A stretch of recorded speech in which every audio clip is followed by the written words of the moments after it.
Yeah, this will be my first response to the CES letter, so I'll bring this up.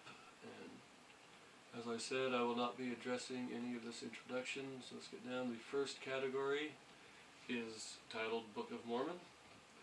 And the first question right here states, what are 1769 King James Version edition errors doing in the Book of Mormon, a purported ancient text?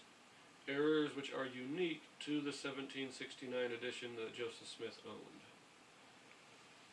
Okay, first a few observations before I actually respond to the question. The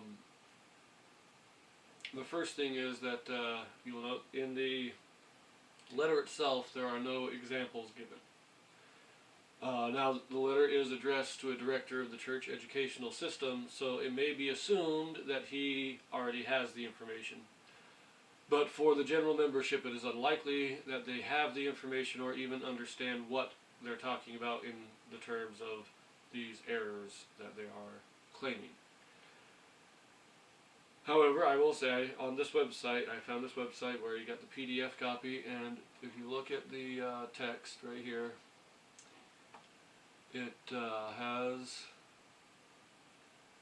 a footnote attached to the word error, and if you click on that, it brings up this here, which is an essay dealing with this subject, and it has this list of examples, primarily from the Isaiah chapters in 2nd Nephi, though I do believe the last example is from Matthew, but I am not going to address all of these examples because it would just take too long.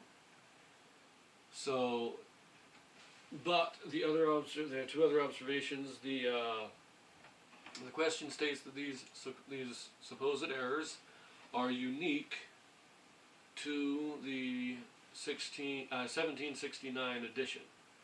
So I decided to look at the other editions, both of the King James Bible and of other English translations that have been made over the years. And what I found is that there's nothing unique about it. There are some slight differences in wording, but no difference in meaning. And when it comes to the King James Bible, every edition has the same wording even, not just same meaning. So I found these PDF copies of each edition, and just quickly I want to take you through these, show you what I mean. So first of all, here we have the 1769 edition, and this is the standard one. It is the one that Joseph Smith would have had available to him, and it is the one that the church still uses in its publications. What it states here, this is, as you can see in the example again, the first example, Isaiah chapter 2 verse 9 compared to 2nd Nephi chapter 12 verse 9.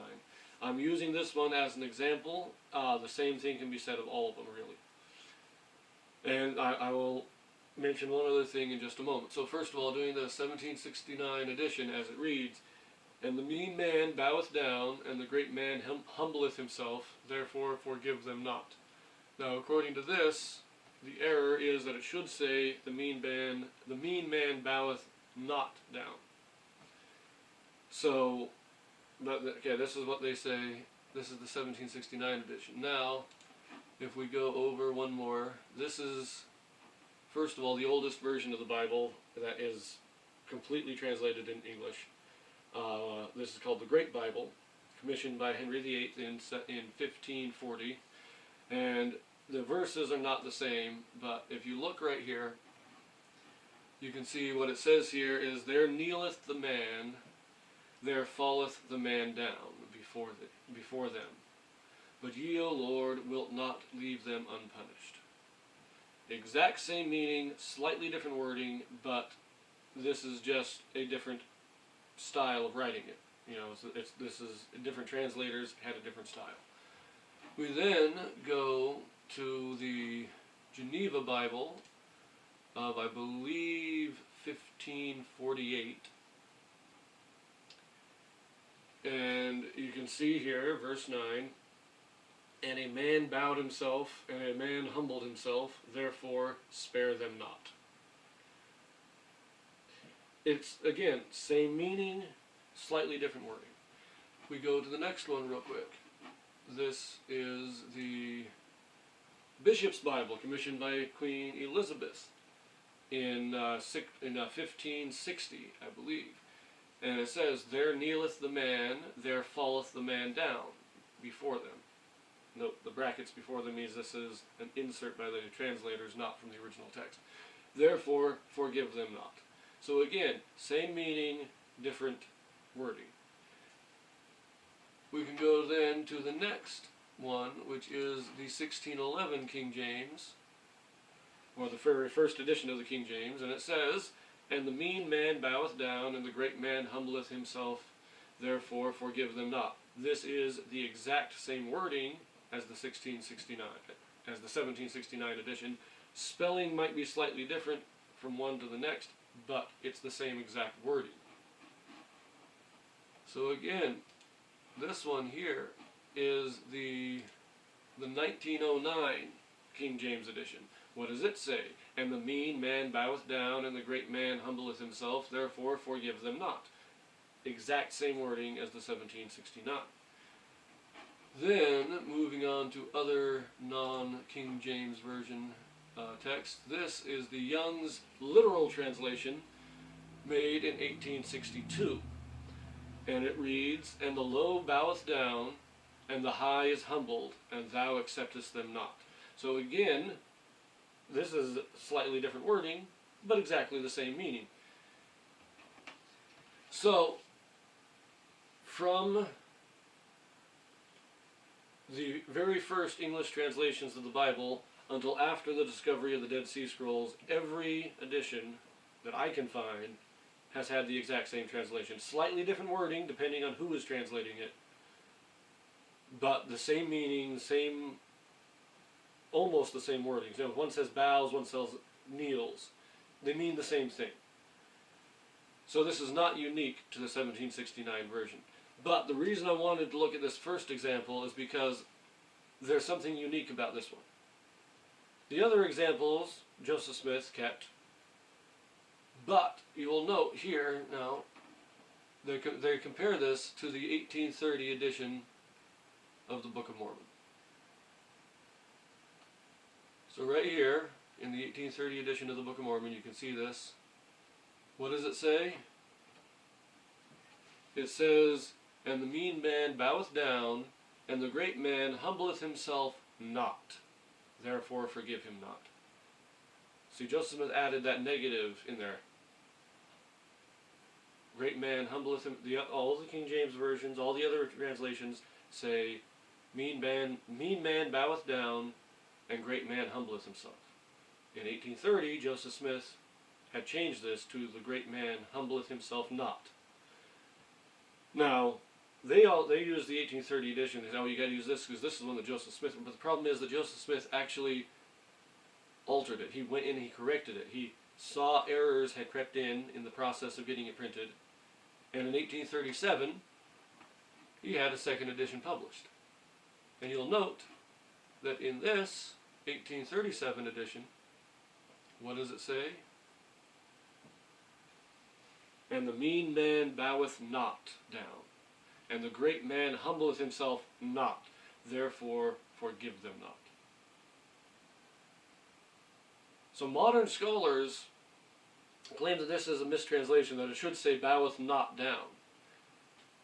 But every translation up until the modern day had the same meaning, same translation, being "boweth down." But Joseph Smith went in and changed it to "boweth not down." Now the other examples they give, he left. They all say the same thing that the King James Version says. But this one doesn't. And that's I wanted to point that out, that modern scholars, and they always want to go to the 1830 edition, but they fail to recognize that Joseph Smith himself said that that was an error. It had crept in there somehow between him dictating the words to Oliver Cowdery and the scribes and the printing. Somewhere in that process, an error crept in, and he corrected it. And now in the modern day, they're saying, "Oh, this is what it should say." How did Joseph Smith know? Now, I want to actually go back to the question itself. that was asked. And let me reread this here, just the beginning part. What are 1769 King James Version errors doing in the Book of Mormon? Now, I want to just briefly touch on this because it is a very important point. And if you'll recall in my introduction, I listed 5 truths that are my anchor, that say these things are true, therefore, if these things are true, then what is the correct and best response to these questions? And the 5th one I listed was that the prophets speak for God, and what they say is the will of God. It is the truth as revealed by God to man on earth. So, you ask the question, or they ask the question, why are these errors in the Book of Mormon? What this really boils down to, what the question is really asking, in essence, is why does the prophet Joseph Smith disagree with modern scholars? That's the real question. Modern scholars say this is an error. Joseph Smith says it's not. Joseph Smith said this is the right translation. He wrote it in the Book of Mormon. He put it in his inspired version of the Bible. He says that's right. Scholars say no, that's wrong. And the question is, why does Joseph Smith disagree with the scholars? And the answer to that question is very simple. The answer is to flip it over and ask instead, why don't the scholars agree with the prophet? Because we know the prophet speaks for God. Therefore, what the prophet is saying is right. If Joseph Smith translated it to say that, then that is the correct translation, and these scholars are wrong. It doesn't matter what they say. It doesn't matter what their learning is. It doesn't matter what their education is. They're wrong because the prophet said they're wrong. It's as simple as that. If the prophet says that it is right, then the scholars are wrong, because the prophet speaks for God. That is my answer, my response to the question of why the King James errors are in the Book of Mormon. Simply put, they're not errors because the prophet said they're not. And I will conclude here and stay tuned for the next video. Thank you.